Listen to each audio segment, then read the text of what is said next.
And hello, everybody. We are back here today, and now I'm going to finish off talking about the Vijayanagara Empire and getting into their economics and culture.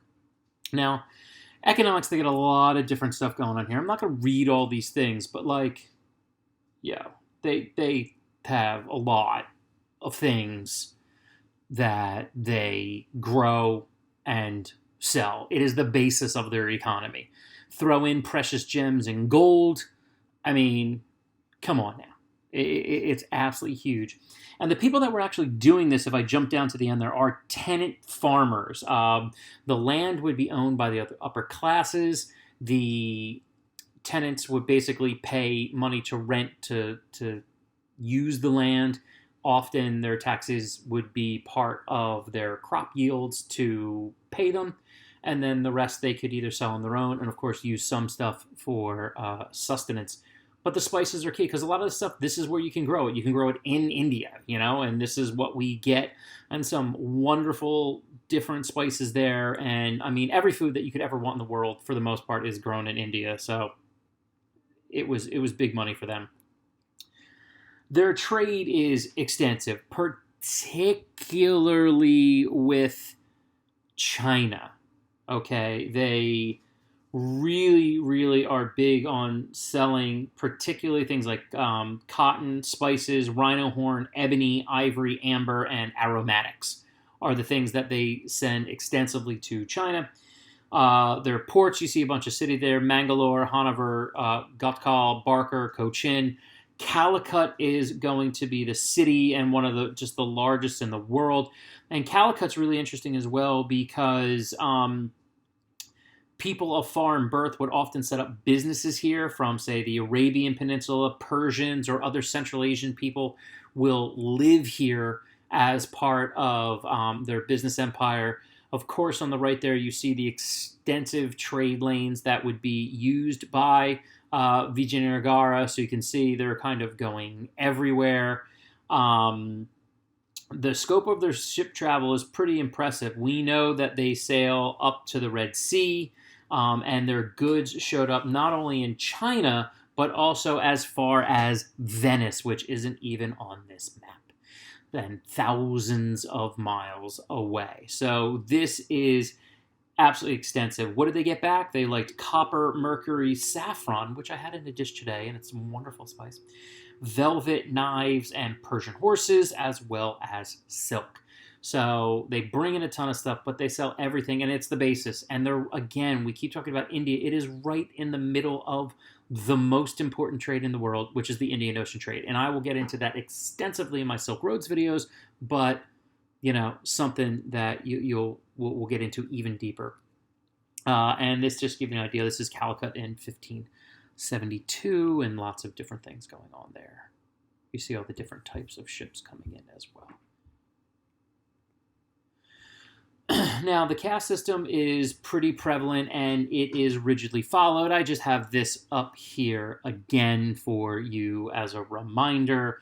But it was a little bit different. The caste system was rigidly followed, but in Vijayanagara cities, castes had representation in like a local body of elders within the communities.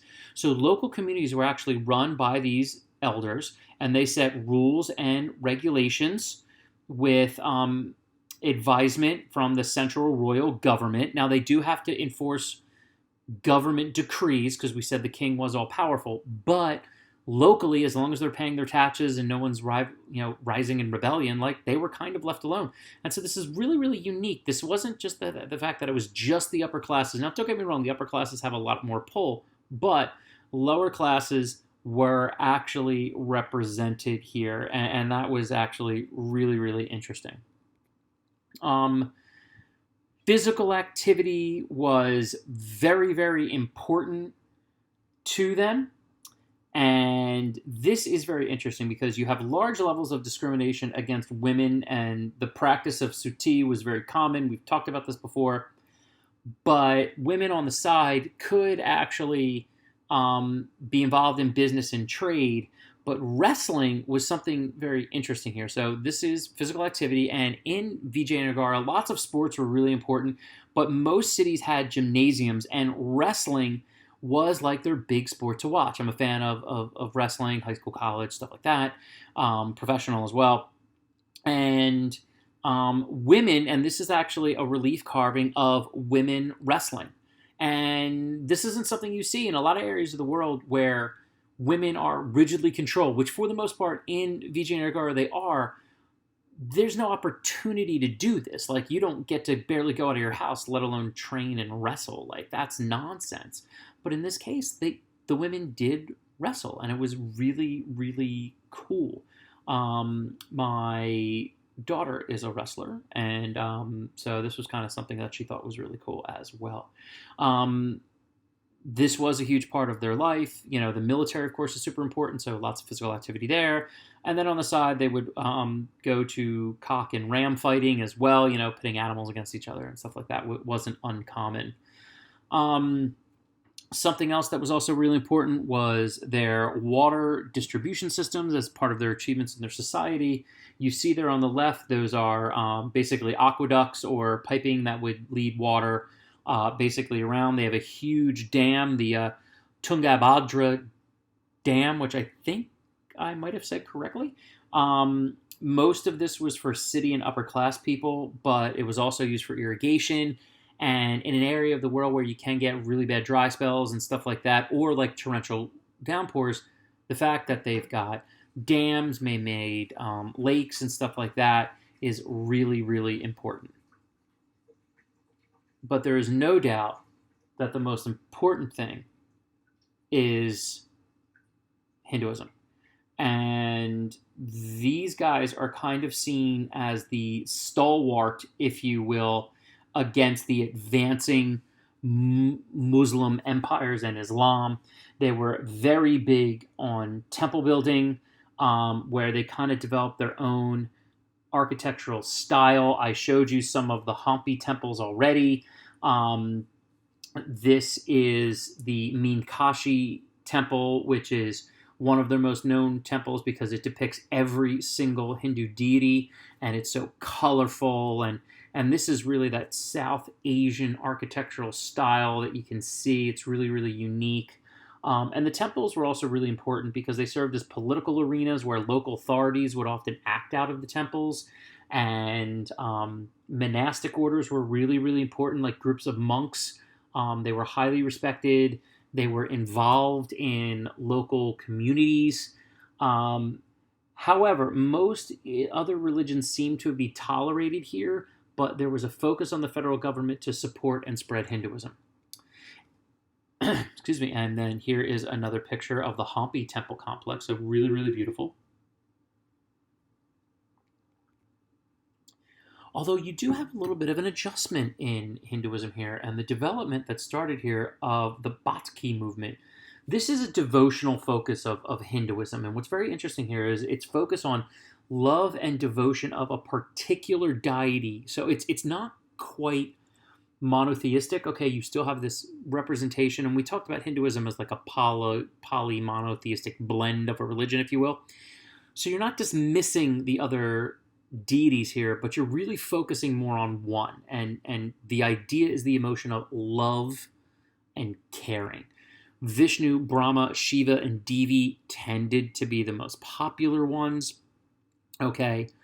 At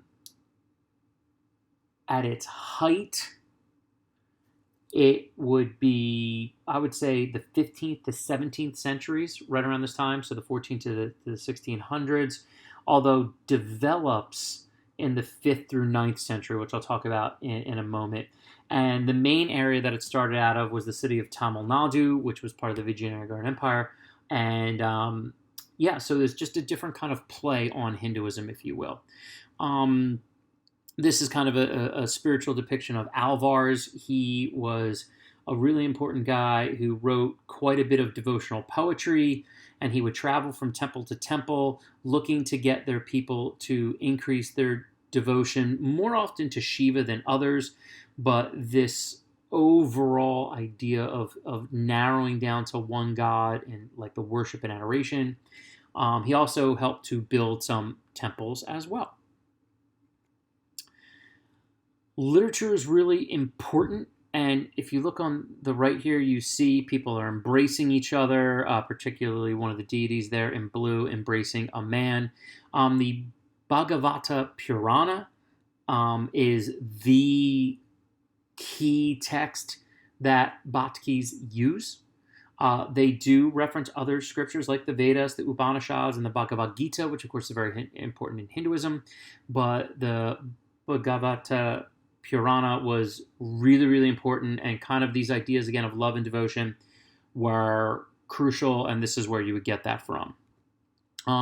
Their influences are pretty important because much of the ideas that came before this, when it came to having a relationship with the gods, you had to take like an ascetic monk-like approach.